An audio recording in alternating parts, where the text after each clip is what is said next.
Steph. Hello. Welcome to another episode of Bariatric Banter Podcast. What is this one? 26? 26. Wow. I know. Time is flying. 26. I know. What a good year that was. It wasn't, but Wasn't. wasn't at all. Oh, I don't even remember. I think when you're 26, you think it's a good year. And then when you're in your 30s, you're like, Oh, man. the 20s. Oh, I was so young and naive. Yeah. And had no I disposable don't even income. remember 26. I was working. That's all I remember. I was in that first year of marriage and everything is so perfect. Oh, cute. Right? I How like little that. we know. I like that my reflection is, I was working. Great year of working. How little we knew back then.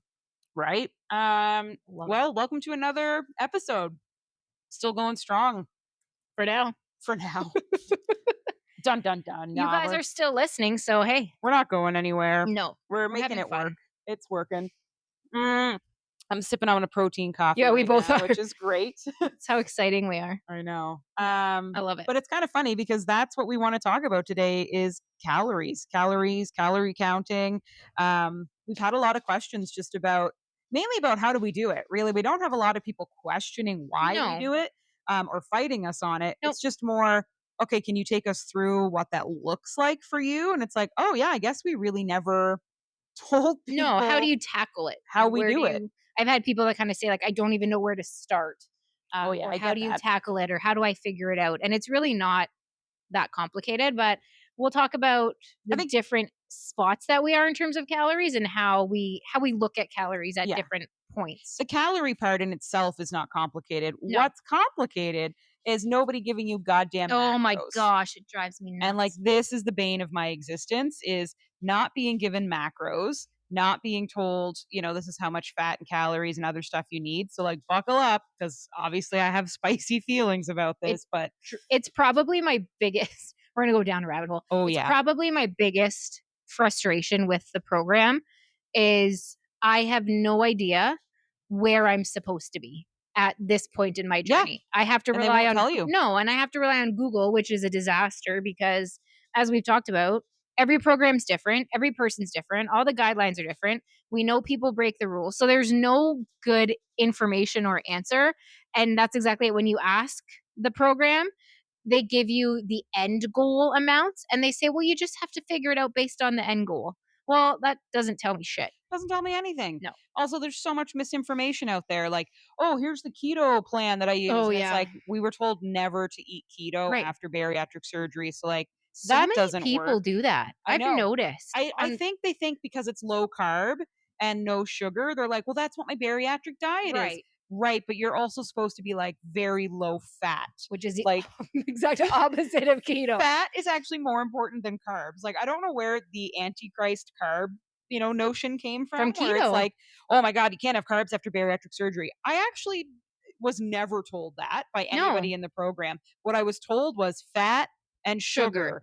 Like carbs never came up. No, never ever. If anything, they said, we want you to learn about complex carbs and we'd like you to eat more complex carbs. And I was like, what is that? And it's like, sweet potatoes. And I went, quinoa. I love quinoa, bulgur. But carbs are in, like, if I go back and look at my binder, they're in there. I'm positive that they're in every phase. Mm-hmm.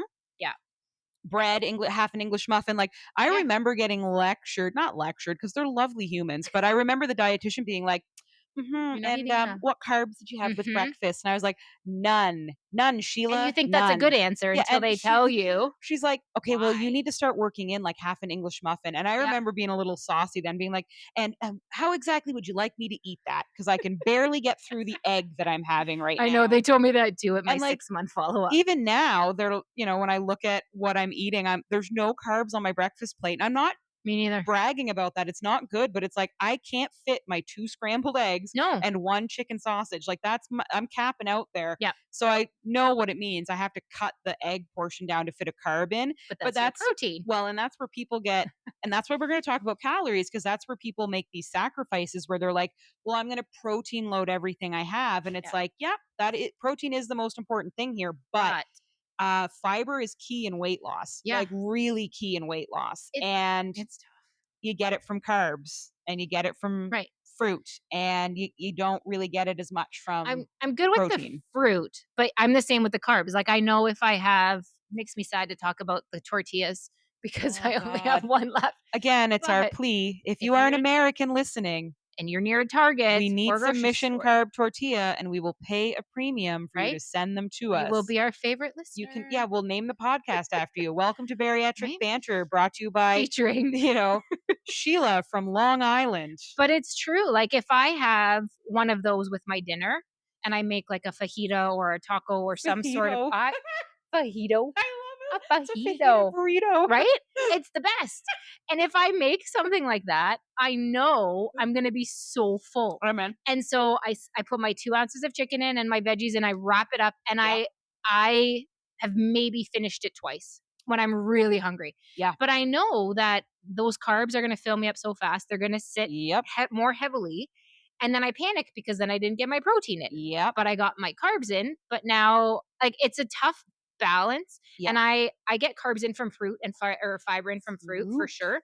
But I definitely don't eat enough carbs. And they told me that at my 6-month follow-up too. She asked me too. And where are your carbs? I was like, around. I had some raspberries and some blueberries. They're around. But they just fill me up really fast. They do. And but they're not bad. I think the one thing I need people to know is they're not the demon. They're not the enemy. If anything, when I see my dietitian, because I have one post-surgery, there's a lot of conversation about, well, how are you going to fuel for exercise? Yes. Not even just running, but running, yes, you need a lot of carbs for running, but it's you kind of got to start fueling. And my body has now caught up to the point where it's girl, we can't just roll out of bed and go for a run anymore. It's not working. I need something. And you might feel okay in the beginning, because I did. I used to be a roll out of bed and go type of person, just living on the water and whatever. But it's not that your body catches up in that moment. It's that a couple weeks or months down the line, all of a sudden you start feeling terrible and you're like, oh my God, what disease have I caught? And it's you don't have a disease. You just did not, no carb disease. You didn't fuel your body enough, and it doesn't catch up instantly. It takes time. Yeah. So even my doctor at my checkup, because I see my family doctor regularly for bariatric, how we doing? He said, hey, I think you need to talk to your dietitian about potentially upping your carbs. Mm-hmm. I know you eat less than, normal people, and I'm not encouraging you to eat more, but I think you might need to start balancing more carbs into the diet to help kind of offset the exercise. And he said, even if you were to not do anything and just sit around, you're still eating way less than you're burning.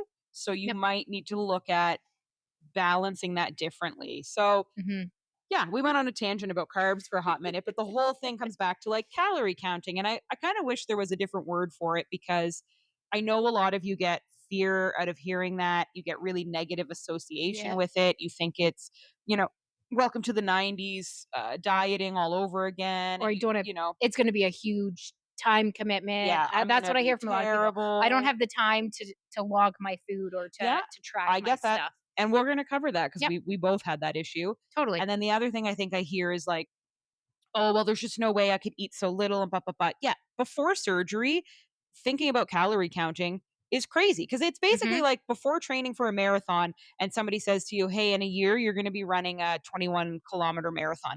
In that moment, you're probably going to throw up and go, there's not a singles chance in hell I'm doing that. And it's the same with calorie counting. If I tell people now who've been obese and overweight and haven't had surgery that you're going to be calorie counting 1,000 calories, 1,200 calories, you immediately panic, because in no way do you think you can actively achieve that. The surgery will help with it. So don't panic about the number yet. No. But I would just say that it's not calorie counting. It's success planning. And I know that sounds like I'm gaslighting the shit out of everybody here, but don't think about it negatively, because it really is a lot more than just the calories. If anything, they'll tell you in surgery, the calories will figure themselves out. Focus on everything else. Did Steph and I like that answer? No. And did we both go, no, give me the calories. And we fought back, and so does everybody. But the truth is, once I kind of stopped looking at the calories, it really does balance itself out. Yep. And I didn't realize it's an actual mathematic system. If you go into MyFitnessPal and you put in, I need 100 grams of protein, I need, my carbs to be 40% of my diet and fat to be 20. MyFitnessPal will literally do the math for you. It'll give you the calories. Great. You're going to have 1,301 calories today to hit those numbers. And it's oh shit. Okay. Perfect. And I honestly, I look at the calories, don't get me wrong, but the protein is my biggest focus. I look at my protein. I honestly don't really look at my fat, because I know I'm not eating a lot of high fat. Yeah. I keep an eye on the carbs just to make sure I'm not going bananas. Yep. But it's really the protein. And then I look at the calories just to see where I'm tracking through the day. And then at the end of the day to go, oh shit, I still have 300 calories left. Yeah. It doesn't necessarily mean I'm going to consume all of those calories, but it's more of a, hey, where am I sitting today? Am I on track? Have I eaten enough today? Yeah. Or am I one of those days where I want to eat everything and no, you got to rein it in? I've got those days. But it's really, the protein is the biggest one I track. And then I look at calories, and we talked about it a little bit on the last episode, where if you look at something, if you're looking at a food and you're like, I have no idea if this calorie amount is normal or good or acceptable. If you look at the protein on the nutrition label, easy hack right here, folks. This has changed everything. It's so easy. God. My mom does this. Yeah, look at the protein. So, for example, if the protein is 9, add a 0 to make it 90. Your calories should be 90 or less. That is a good source of protein and a good ratio of protein to calorie. If your protein is 4 and the calories are 300, get out. Put it away. Run. So that's what I do. Like, I look at the calories in general, and if it seems kind of high, like if I look at something and it's whatever calories and kind of go, oy, I'll quickly look at the protein, and then I'll say, okay, you know what? Actually, not that bad. A bad ratio. And the other thing to keep in mind post-surgery with calories when you're looking at labels is whatever the serving size is, we're typically not eating the full serving. Yeah. So I look at that, and then I kind of cut it in half or into a portion, and then say, okay, so if I look at something and it's 300 calories, for me, that's a lot because I'm only eating 900 calories a day right now. Yep. But then but then I say, hang on a second, I'll probably only eat half of this serving size. Okay, 150 calories, not so bad. Not bad. So don't get scared by a high calorie number. You have to look at the whole and be flexible. So like there are going to be times, for example, a Built bar, which I'm looking at right now. Some of the Built bars are going to be 17 grams or 15 grams of protein, but 170 calories. You can be a little flexible. Close. Exactly. So yes, the rule is you want it to be the same or less ideally, but there are instances where I'm like, okay, well, this is only 10 calories off. I'm going to do it. Like the edamame packs, I think are 10 grams of protein, but 110 calories. Pretty and I was like, close. okay, that's close enough. That's fine.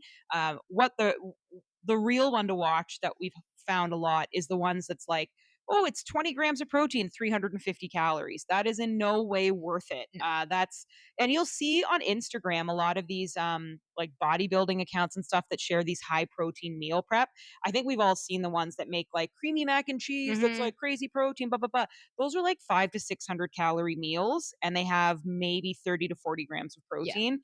They're not for us. Those are for bodybuilders. Those are for people, hardcore athletes. that are burning 5 times as much as they're ingesting. So like watch some of the recipes you find. But Steph's right. Like, don't fear this either. I think that's the one thing I see people focus on the wrong way is I need to undereat my calories. So I shouldn't come to, like, first of all, we are not eating as much as normal human beings after surgery. You never will. Like, yes, some people will get back to 2,000 to 3,000 calories. That's their own journey, yada, yada, yada. 1,500 calories is not a normal amount. Like, no, there are people undereating for an average adult. 100%. And there are people who are like, oh my God, well, if How are you gonna survive? if you're assigned 1,500 calories, there are people who will religiously not eat near 1,500. They'll eat 1,300 instead. And they'll be like, well, I shouldn't get to 1,500. That's terrible. It's not. No. 1,500 is still far, far, far, far less than other people. The average adult is like 2,000 to 2,200. And that's resting. That's before exercise. So you're already under. You're fine. But like, don't be scared of calories. They are not the enemy here. And the other reason to track it, it's not because you're going to go over. I think that's the one thing that you need to understand. In your first year, you are meant to get up to 1,200 because in your, like after your first year, you should be between 12 and 15 for the rest of your life. There's a lot of people who fear and don't want to increase. And it's like, scary. It's normal. It's what's supposed to happen. If you're trying to restrict calories, you're restricting other macros at the same time. And nutrients and nutrients. So this is the big thing. Okay, great. So Steph says to me, you know what, Hannah, I got 100 grams of protein today, and I got my fat in, great, but I have like 600 leftover calories. I guess I just won't be eating those because I've hit my protein goal. The fuck you won't. Like, They're like, They're there for a calories are reason. there for a reason as well. Protein is king. Protein is essential. But just because you've hit your protein doesn't mean that you ignore You don't stop everything eating. else for the day. No. You have to finish those calories. Like, You you need to have to fuel get them in. yourself. Your body can't No. sustain itself if you're under eating No. calories. So that's why you have to track everything. You don't just stop when you've hit your protein goal. And especially, we've been talking about movement and moving your body. Yes. Even if you're just walking, or like, not to make it sound like it's not exercise, but yoga or stretching or anything, you still need to fuel your body. You still need to eat the Yes. calories. And I will say, as somebody who is not at like the max yet, it's scary to think about increasing your calories. I've messaged Hannah numerous times. I'm like, I think I need to increase, but I don't want to.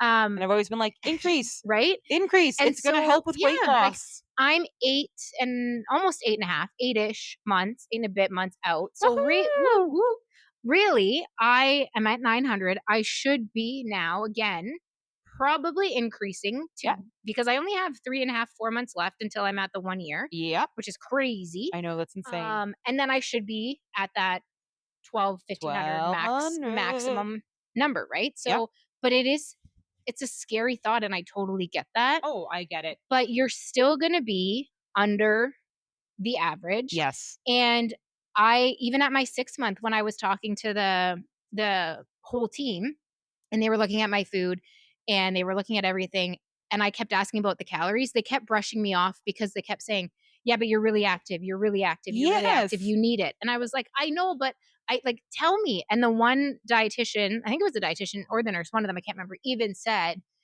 that if I was at the 1,200 mark right now, they wouldn't even have a problem with that, because I'm working out every day. I'm doing strength training, all of the things. Now, am I going to do that? No, no, but you could. I could, but you need to fuel yourself. And a quick sidebar on that, because I saw it yesterday and I just thought about it now with the movement. Yeah. I personally am not one of the people who will eat my exercise calories. I don't do this either. No. I do not do this either. I don't, number one, nope. The watches and the trackers are not accurate, so I don't go by that. And I am not one of those people. I know there's people out there who will say, oh, okay, well, my workout burned 300 calories, so I'm going to add an additional. No, I do not. I do not do that. Nope, me either. And like, it's so funny you mentioned that the trackers don't work. You'll notice I'm not wearing my Garmin today. And special note, we're filming in the same spot today. It's really cool. I'm not wearing my Garmin, and now I love Garmin. This is not a knock on Garmin. They are wildly inaccurate, especially when they start to fail. So my Garmin has been failing, and it actually burned me. Which is crazy. Like, I'm not even being like figurative, like literally burned me. And so it was telling me all these things, like, you have a racing heart rate, you have AFib, you have all this stuff. So of course I start panicking, and I'm like, holy shit, I have heart disease, I have AFib. Right? Oh no. So I have been going through cardiac testing with my doctor, and everything has come back clean. And I've done, like, I did the gold standard. I did every test imaginable for the max amount of time. So like 7-day Holter. I did all the like crazy imaging and dye testing and stress testing. Like, I did it all. And the cardiologist was like, you have one of the most exceptional hearts. Like, you are perfect. There's nothing going on. Thanks, Garmin. And so my doctor and I were like, your watch is wildly inaccurate. And it was like, I wore the watch while doing some of the testing to show them. And they were like, so I remember being like, look, it's telling me right now that I'm in AFib. And she's like, so you're hooked up to our ECG, and I'm showing you have normal sinus rhythm. She's like, a wrist watch is not going to show you shit. Apple, Garmin, Fitbit, all of them. Google, whatever. They're wildly inaccurate. Now, is that to say they're bad? No, I like being able to track like how far in distance I went, like using it how it was meant to be. We're tirade here. They were meant to be fitness trackers. They were never meant to be health trackers, nor has anybody done a really good job with health tracker. Now, there have been great instances of Apple saving men who are having heart attacks. Yes. You know, obviously, if you're having like a major crisis, usually it can pick it up. Right. The amount of false things it picks up can lead to crazy health anxiety in people like me, Hannah, who panicked and booked a cardiologist. Telling me I'm dying. Good Lord. I was on an airplane to Nashville, and I was like, I'm going to die in Nashville. That's what's going to happen. This is great. Anyway, I digress. I don't count the calories from them because they are not accurate. They either undercount or overcount. da da da da da. And I don't want to overeat, because when I was obese, I would use any excuse to eat more because I would calorie count then too. But keep in mind, when before surgery, when you would calorie count, you didn't have the education you're about to have going through this program. So I was bad at it. And then I would put all my calories in from exercise, I say with air quotes, and then just overeat like a maniac. So I don't count it now. But I know people are going to say, but Hannah, you said that you need to fuel for running or fuel for exercise, though. Good call out, people. I do. But that doesn't mean I put extra in. What happens, or I don't count my exercise towards my calories. What happens is on days that I have long runs, so the day that I did my 10K a couple months ago, I knew I was going to go way over my calorie count that day, but I had simple, complex carbs and calories before my run. So I had a big glass of orange juice because I needed the instant sugar and carbs. I had Nerds gummies on my run because they fuel you while you go. I had some running gels, and I knew when I got home, I was going to eat like a big breakfast. Big for a bariatric patient is 3/4 of a cup, but I knew that I was going to have like maple syrup with breakfast sausages. I was going to have a biscuit. And then that was kind of it. I did not let the rest of the day turn into eat whatever you want to eat. I just made sure that every meal from that point on had carbs in it. So whether it was sweet potatoes, some regular potatoes, no matter what, like a piece of bread, a tortilla, like I just put extra carbs into all my meals that day. And then that was it. And that's what I mean by fueling for what I'm doing. I make sure that I talk to my dietitian to make the right plan for me. And that involves eating a bit more in that day. But I didn't come home and go 10K, let's put 700 calories into my day and away we go. And that's only for long runs. I don't do this for 5Ks. I don't do this for little 2Ks around the neighborhood. And I don't do it for the strength training that I do with the body system. That was just specifically for a 10K because that's over an hour and a half of straight running on your body. And the last thing I need to do is drop in the middle of the road because I didn't accurately prepare for this run. So no, Steph's right. I don't count those in my day to day. The point of exercising is to burn calories. You don't need to eat them back. No. So if I'm going to burn them, if I'm going to put the time and effort into burning them, why am I going to go put them back? Yeah, why am I eating them? Yeah, I'm exercising to lose weight and burn. So to me, it doesn't make sense to then go and put them back in, then I just won't exercise. Now, I'll say the caveat is if you're running long endurance things. If you're doing like marathons or Ironmans or or more than you've ever done in your life.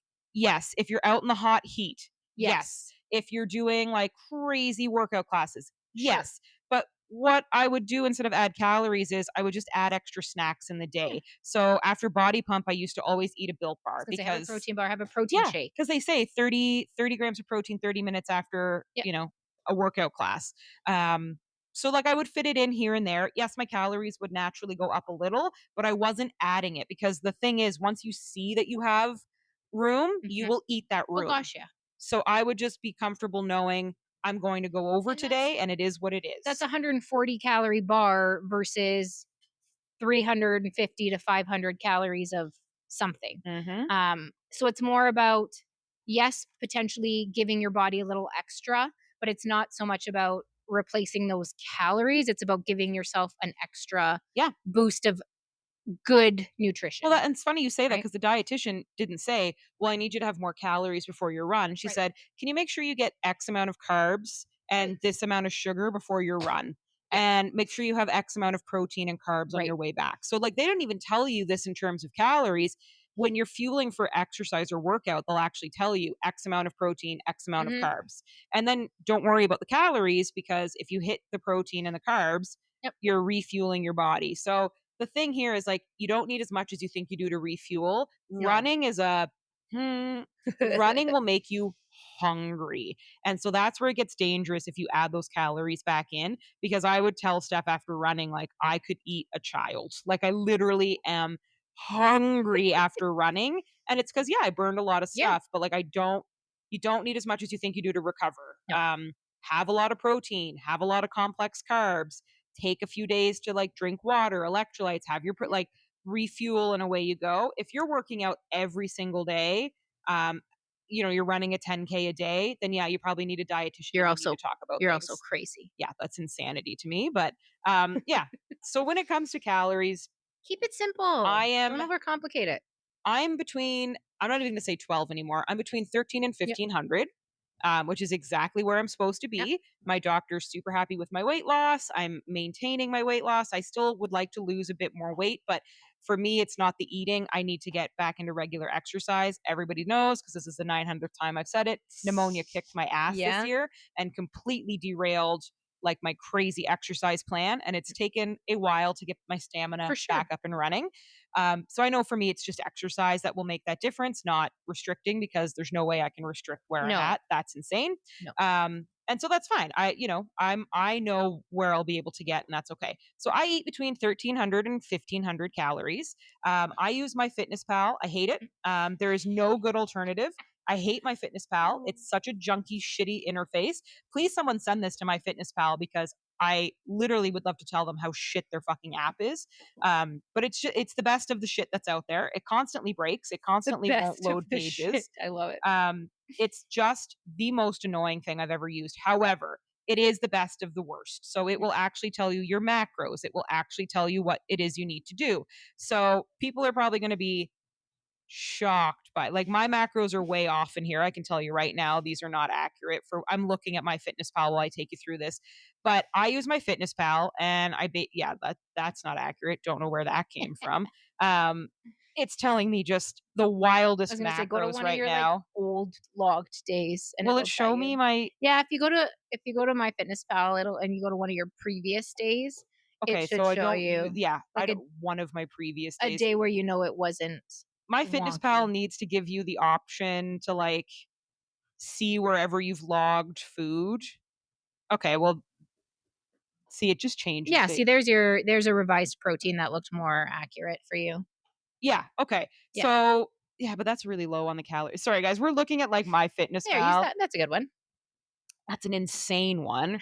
I don't know where. Oh, this is 2024. Okay, Hannah's so going way back in time. going way, way back, folks. Way back in the way back. There we go. That's a good one. Okay. So I don't know. Oh, so it was counting my exercise, which I since turned off because I think that's ludicrous. Yeah. So it would say, like, with my exercise, you need 2,000 calories. And I was like, you can get bent, MyFitnessPal. That's not going to happen. So here's like a realistic day of tracking. And again, I can go up to 1,500, and that's totally fine for me. So I aim between 13 and 15. So on this day, I had 1,367 calories. That was 107 grams of carbs. That was 135 grams of protein, 48 grams of fat, which I have to say that's fucking incredible. That is really good. And 45 grams of sugar, which is exactly where I want to be. I want to be under 60 grams of sugar a day, and 23 grams of fiber, which is great because I need to get to 25. So that's a normal day. And how did that break down? I had a breakfast taco and a clementine for breakfast, and that's about 265 calories and 23 grams of protein. So for those of you who listened 2 episodes ago, you know that my rule is every meal needs to be as close to 25 grams of protein as possible, or what's the point? Yeah. Lunch was this awesome Boursin cheese bake that I make, 235 calories, 25 grams of protein. Dinner was a Korean chicken bowl with sweet potato, 25 grams of protein, 264 calories. And then I tracked my snacks. So I had, there's this dope ass cheese. It's called Eat Lean. It's like super high protein, low calorie cheese that tastes just like aged cheddar. It's great. So I had cheese, half an apple, and a bag of Quest chips because, like, I was hangry. 30 grams of protein, though, and 260 calories. That's a great snack. I had a Pure protein bar. They're not my favorite, but they'll do. And then my last snack was Fiber One cereal, raspberries, and vanilla yogurt because I was, like, really trying to get my fiber up. I remember this. That one was a bit lower protein, 14 grams of protein and 161 calories, but this snack was for fiber because my fiber was way too low. So that's why this snack was a little lower in protein. But overall, I'd say for the day, it's 1,367 calories, 135 grams of protein. That was a good ass That's a good day. It was a good day. And so that's how I track my protein. And like, it changes. The very next day I had 1,366 calories. Like, I go in and I track. Do I personally track every day? Nope. I usually go in when I've made new recipes. Oh, here's a day where I had 1,425 calories and 114 grams of protein. So just because you have more calories doesn't necessarily mean your protein gets way higher, but I must have gone for a run this day.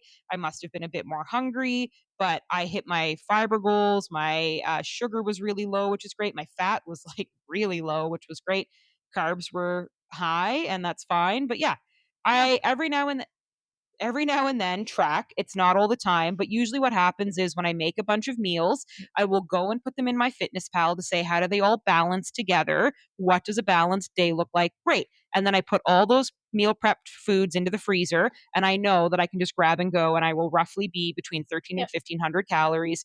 And I have wiggle room in case I want to go get some gelato or have a little Timbit or whatever. But flexibility. That's how I track 2.5 years out. I don't do it every day because I don't have to anymore.